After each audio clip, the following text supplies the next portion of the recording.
Good evening. My name is Aster Haley, and for this bedtime story, we join Billy, who on a sleepless wintry night discovers a new type of tea that will take her to the land of dreams. So cozy up under the blankets and make yourself as comfortable as needed for a good night's sleep. When you're all settled in, close your eyes.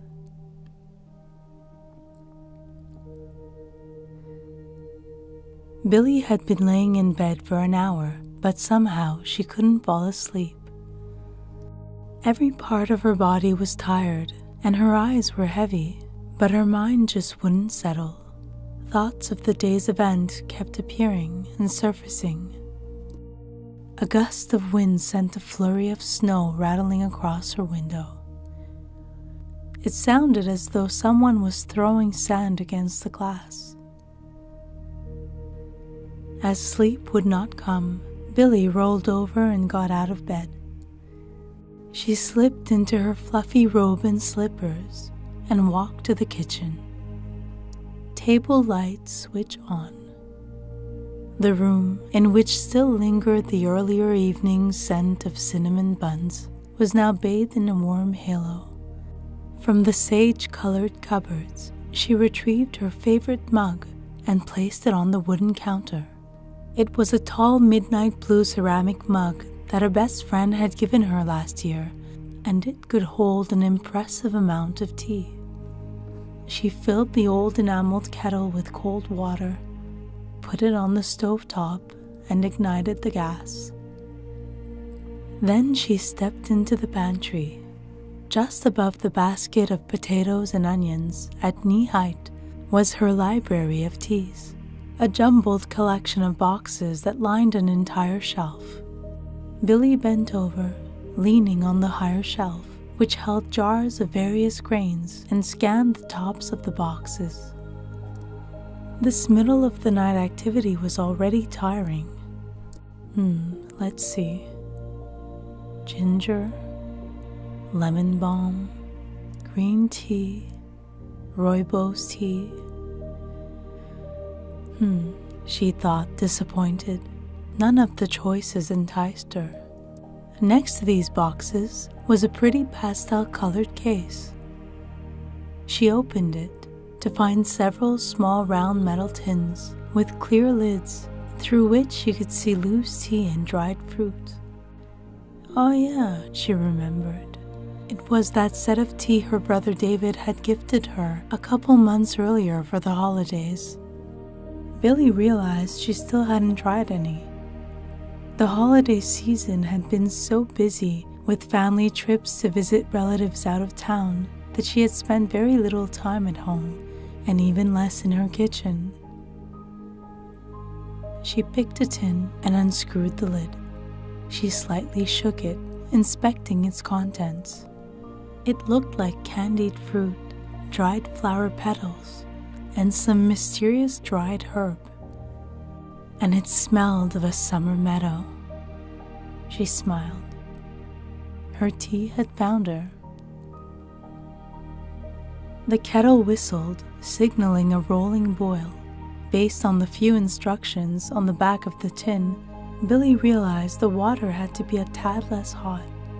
So she took her time to transfer a generous spoonful of the loose tea into a small metal ball.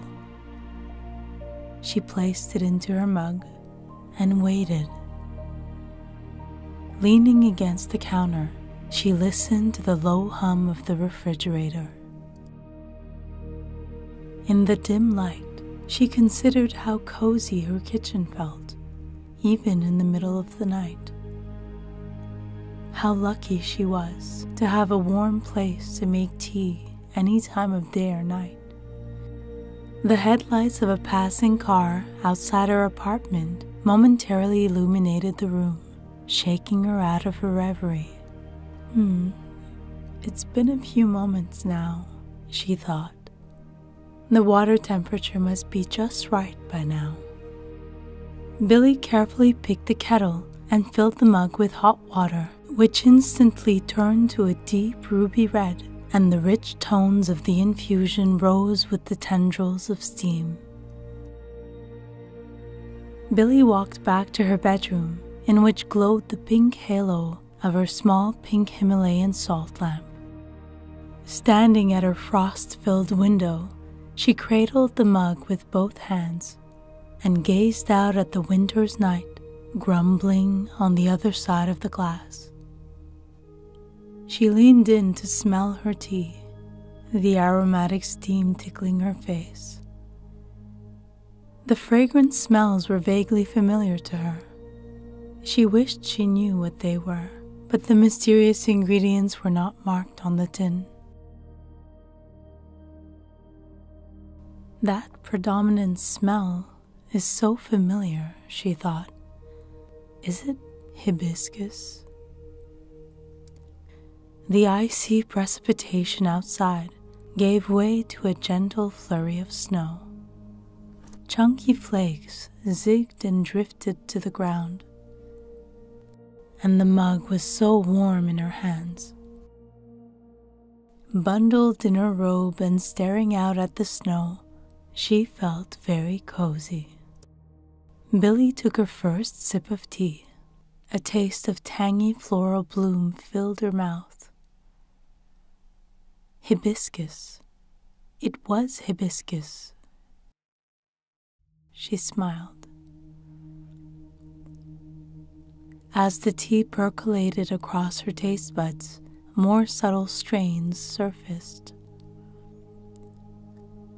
A pleasant vision of fruits and flowers came to mind. Billy wondered if she'd be able to guess each flavor. Are those strawberries? She wondered. The mouthful concluded with a bold sweetness, followed by a satisfying tart after bite. My tea has definitely found me, she mused. Billy propped a pile of pillows on her bed to lean on. She wasn't lying down, but not quite sitting up either. She was melting into a fluffy nest. With every sip of tea, she detected a slightly different combination of ingredients. Billy's eyelids were growing heavy, so she let them close and recited the elements of her tea like a sleepy mantra. Hibiscus, strawberries. Hibiscus, strawberries. Hibiscus, strawberries. Billy spoke slower and slower. Her flurried thoughts, which had prevented her from drifting off to sleep, were now going quiet. She opened her eyes only to take another sip, then put the mug down on her nightstand and closed her eyes again. She noticed another ingredient. Mint. Hibiscus, strawberries, mint.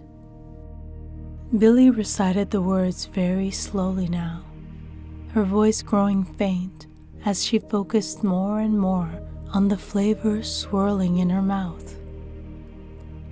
So there's hibiscus, strawberries, and mint.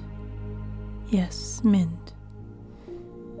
But there seemed to be another familiar flavor she just couldn't pinpoint. What's that last flavor, she wondered. Hibiscus, strawberries, mint. Billy sighed. Drowsy, she felt sleep enveloping her, as if pulled into the arms of Morpheus. Eyes closed, she felt the warmth of the sun on her eyelids. It was as if her infusion had conjured a tranquil summer day. Somewhere in the distance, a lilting musical duel between two robins echoed through an ocean of leaves, clattering in the breeze. How could summer be already here, she thought. Billy slowly opened her eyes and found herself on a grassy, sun-dappled hill. Above her, the long dangling branches of a willow tree swayed and whispered. As she sat up, she realized she was atop a hill overlooking colorful fields which undulated all the way back to the horizon. Then, carried by the wind, the aroma floated up to her, and she remembered why she was there. Hibiscus, strawberries, mint. What's the final ingredient, she wondered. Billy stood up. A small butterfly fluttered up to her, flying in a wild zigzag in front of her still tired eyes.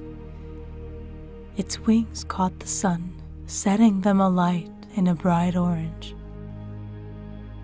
It seemed as though the butterfly was trying to make her follow it, so Billy, without knowing why, started to trail behind the butterfly. She walked down the hill, inhaling the surrounding aromas as she went. The butterfly led her to a bright expanse of orange and red flowers, and the entire field gleamed in the sun. Hibiscus. Billy paused, taking in the beauty of the sight. The butterfly hovered momentarily and then shimmered into the field. Dozens of butterflies of every color imaginable were now fluttering from flower to flower. Billy walked forward and let the flower's perfume envelop her. The scent of the hibiscus was delicate, like that first breath of summer. She remembered how it had tasted in her tea, and she smiled. She walked with hands outstretched, gently brushing the flowers as she went. She paused when she saw her butterfly again. It had landed on the largest hibiscus blossom, as if inviting her to taste it. Billy pulled a petal loose from the flower and held it up to the sun. The light coming through the petal made it smolder like the most exquisite stained glass. Purple, reds, and oranges melted into one another like they were liquid in motion. Billy put the petal in her mouth. The flavor was familiar and new all at once. She felt herself floating for a moment. Then she noticed an old wicker basket on the ground. She picked it up and slung it over her arm. As she walked through the field of hibiscus, she carefully pulled away petals from all different colors and sizes and placed them in the basket. At the edge of the field, Billy took a long look around her. Apart from the basket, there was not a single sign that people had ever been here. No fences, roads, buildings, paths, or signs anywhere. Not a single contrail punctuated the beauty of the landscape, and the earth beneath her was soft, its warmth seeping through her bare feet. Billy smelled the strawberries before she saw them. She pushed apart the final curtain of hibiscus flowers, and before her was what seemed like an endless field of wild strawberries. No orderly rows, just sprawling huddles and drifts of glistening red fruit. Billy stepped down from the hibiscus terrace and walked through a natural ledge formation. Perhaps a narrow stream had once trickled through here. The strawberries on either side of her were perfectly ripe, and all were a deep ruby red.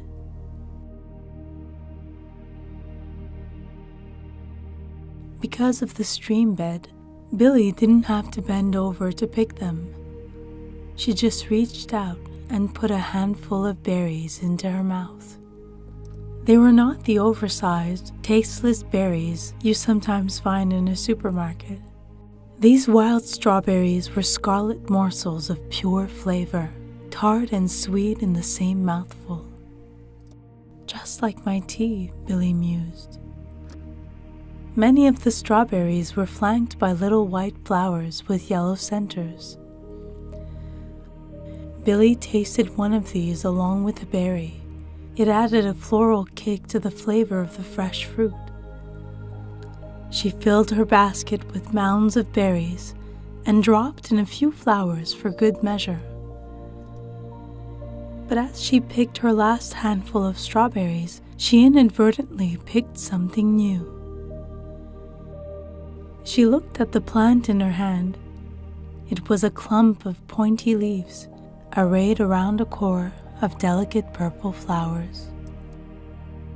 Billy tore one of the leaves and knew instantly what it was: mint. Billy saw that she was now standing in a miniature forest of spearmint. The plant was bright green in the sunlight, and in this corner of the field, it was everywhere. It grew in great tangled paisleys around and below the strawberries, and she followed it in spirals, foraging as she went. Billy couldn't resist. She wrapped a hibiscus blossom and a strawberry inside a mint leaf and ate the morsel. It was the most refreshing taste she had ever experienced, like summertime on her tongue, and it had all the same notes as her tea. Well, almost. She still needed one more flavor, so Billy pushed through the fields of mint and berries, making her way to the top of the nearest hill. It didn't take long before she was there. She turned around and looked down towards another rolling valley. Beneath was a meandering field, dappled with pale shades of white and yellow. The field rippled in the breeze, as though being tousled by some giant unseen hands. An aroma floated up to her, gently picking her up off the ground. It was more than a scent. It was an entirely new sensation that hovered somewhere in the balmy landscape between bliss and pure relaxation. Chamomile, of course. That was the final flavor in my tea. Billy headed into the field of chamomile. Butterflies rose from every flower she pushed aside, twinkling between blossoms like tiny pixies. A meadowlark warbled from a nearby tree, its melody a syrupy lullaby hanging in the air. Billy picked a flower and brought it close to her nose. She inhaled a blend of pure tranquility. The effect of the chamomile on Billy was magical, mesmeric even. How could a flower smell so wonderful and bring so much serenity at once? She felt she could stay forever in this field, this tranquil place. She placed the flowers into her basket, which by now was overfilled. Billy felt as if she was floating just above the quivering white blossoms. She swayed with the chamomile to the gentle rhythms of the summer wind. She ran her fingers through the blanket of flowers. They were so soft and thick, she felt she could just lie down on them. She put her basket down and sank into the lush white bed. It felt like she had settled onto one of the puffy clouds sliding past, high above. Another bird sang from an unseen perch. Its notes were warm and fluid, like the deep crimson tea in Billy's mug. The gentle sun soothed her skin. She couldn't remember a time where she felt more relaxed. Billy was above the fields now, weightless, floating. She couldn't tell if she was a butterfly or maybe just a leaf cavorting in the breeze. Somewhere, very far away, silvery winds blew drifts of snow through the streets. But here, above the bountiful fields, Billy knew that the sun would always be shining. These fields were hers and hers alone, and she knew she could visit them any time she wanted to. Whenever she needed help crossing into the land of dreams, all she had to do was drink some of her tea. The breeze blew Billy higher and higher, and slowly she rose above the valley. And to the soothing murmur of the wind, she drifted off to faraway fields. On this note, our story ends. I wish you dreams of eternal summertime, where you feel weightless as a butterfly and float away to places only your imagination can create. Good night and sweet dreams.